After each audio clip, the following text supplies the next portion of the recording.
এবং সাধারণ মানুষের কাজ সেটা আমরা করতে পারবো।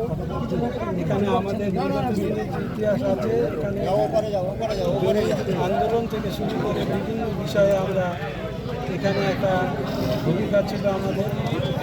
তারপরে 15 বছরের পর আবার সেই দিনটাকে মনে করতে ইচ্ছে হচ্ছে, কারণ আমাদের 8টা ব্রাঞ্চ ছিল সারাঙ্গাবাদে, তার মধ্যে একটা ব্রাঞ্চ হচ্ছে নেত্রা ব্রাঞ্চ, যেটার পার্টি অফিসের উদ্বোধন হলো আজকে। তো সেই জন্য আমরা বলতে চাইছি যে আজকের সেই নতুন করে আমাদের যারা মানুষেরা আছে এই ভারতের মার্ক্সবাদী কমিউনিস্ট পার্টিকে আরও সংগঠিত করবে এবং আগামী দিনে মানুষের কাজে এগিয়ে আসবে। এই কথা আপনাদের 2011 সালের পরে ক্যানিং পূর্ব বিধানসভায় একের পর এক পার্টি অফিস বন্ধ করে দেওয়া হয়েছে। বন্ধ করেছে কে?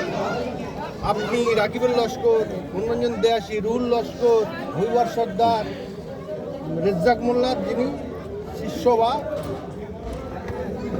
রাজনীতি করেছেন যাদের বিষয়ে, সেই শওকত মোল্লা।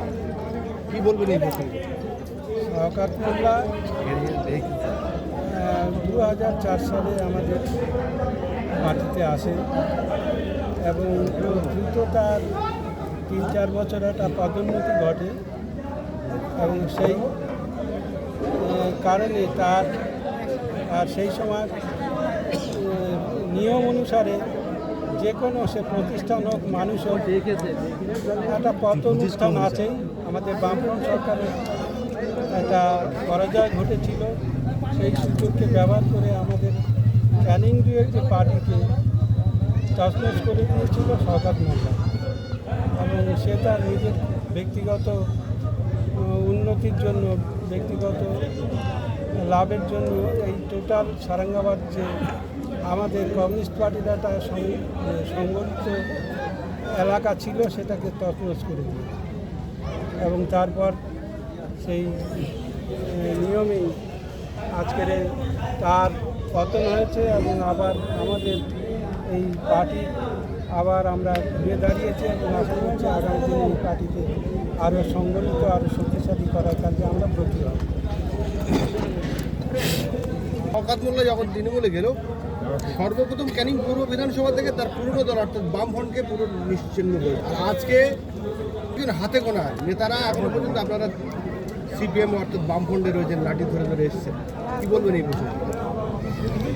2011-এর পরে তো কোনো কথাবার্তা বলাই ছিল না। 2013 পর্যন্ত আমরা মানে কোনো রকম টিকে ছিলাম। আমাদের পার্টি অফিস, যেটা লোকাল কমিটির পার্টি অফিস জীবনতলা, সেই পর্যন্ত ছিলাম। 2013 নির্বাচনে মানে পঞ্চায়েত নির্বাচনের সময় আমরা পার্টিতে বসে আলাপ আলোচনার মধ্যে ছিলাম। ওখানে গিয়ে টিএমসির লোকজন গিয়ে নিচে থেকে মানে হল্লা মারছে আর ইট পাটকেল ছুঁড়ে আমাদের মিটিংটা পণ্ড করলো। তারপরে পাশে ফাঁড়ি ছিল, থানা ছিল, ওরা এসে, আমি ছিলাম, বিজয়বাবু ছিল, আরও সব ছিল, সব কমরেডরা ছিলাম। তাদের আবার বললো যে ভাই আপনারা আর এতে করবেন না, আমরা চলে গেলাম। তারপর কেস কামারি হলো, ওরা কেসই মানে সবচেয়ে বেশিরভাগের দিক থেকে এগিয়ে গেছে। যেমন মারধর যেমন করেছে তেমন মানে তাড়াতাড়ি হয়েছে, সেরকমভাবে কেসও করেছে। এইভাবে কেটে গেল। 13 পর্যন্ত আমরা পার্টি অফিসে উঠতে পারছি, তারপরে আর পার্টি অফিসে ওঠার সৌভাগ্য হয়নি। 2026-এ এসে আমার করা গেছে। আপনাদের জুনিয়র, আপনাদের যাদের সবার জুনিয়র, তিনি দ্রুতগতিতে উঠলেন আর তার পতন হলো, আর বর্তমানে তিনি এনআইএর হাতে গ্রেপ্তার হয়ে জেলে আছে। কী বললেন এই বিষয়ে? এটা হচ্ছে কর্মের ফল, তার কর্মের ফল। আর আমাদেরও ত্রুটি ছিল, আমরা দ্রুততার সাথে আমাদের মানে নিয়মের মধ্যে ছিলাম, তার মধ্যে থেকেও সমস্ত তার পরপর একেবারে সব কিছু পেয়ে গেছে, আমাদের হাত থেকেই পেয়েছে, অসুবিধা নেই। একসঙ্গে অনেক যেমন ভালো সময় কাটিয়েছেন, আবার খারাপ সময়ও কাটিয়েছেন তার সঙ্গে। বর্তমানে তিনি জেলে, কেমন লাগছে আপনার, কেমন অনুভব হচ্ছে? যে ভালো লাগছে না? একটা মানুষ হিসেবে তার তো ভালো লাগার কথা না জেলে গেলে, কিন্তু তার কর্মের জন্য সে জেলে গেছে, সেজন্য তো আর আমরা অনুতপ্ত করলে হবে না, এটুকু বলবো। বেশ কিছু কমরেড যারা নীতি আদর্শের কথা বলতো জীবনতলা বা সারাগাবাদ দাপিয়ে বামফ্রন্ট নেতৃত্ব দিয়েছেন, বামফ্রন্ট করেছেন, তারা দেখলাম যে বিজেপি সরকার আসার পরে জীবনতলার মোড়ে বিজেপির পতাকা ফেস্টুন নিয়ে বলছে ভারতীয় জনতা পার্টি করে দেবে। কি বলবেন এইটা? এটা সে আর দু একজন মানে আবেগের সমস্ত কাজ করে ফেলেছে, যে তাড়াতাড়ি উঠে পড়েছে, দেখছে যে চলে গেছে, টিএমসি চলে গেছে, বিজেপি এসে গেছে, এর হাতটা ধরি বেঁচে যাবো, এই হচ্ছে। ভুল টেনে উঠে গেছে বলছেন? ভুল ট্রেনে উঠেছে। তাহলে সেই ভুল টেনে উঠে যদি আবার আসে পরবর্তীকালে আপনাদের টেনে, আমরা তো চাইছি যে আমাদের যারা ভুল করছে তারা চলে আসুন, তবে যারা একদম ট্রেডমার্ক যেগুলো আছে তাদের তো আর নেওয়া যাবে না। যেমন এখানে ট্রেডমার্ক আছে, টিএমসি থেকে কয়েকজন আছে, সে তছনছ করেছে। কারণ আমরা এখানে তো এটা লড়াইয়ের জায়গা ছিল, এই নেত্রাতা, এখানে প্রচুর জমি আমরা দখল করেছি লড়াইয়ের মাধ্যমে। সেই সব জমি বিলি বন্টন করা হয়েছে, পরবর্তী পাট্টা করে দেওয়া হয়েছে।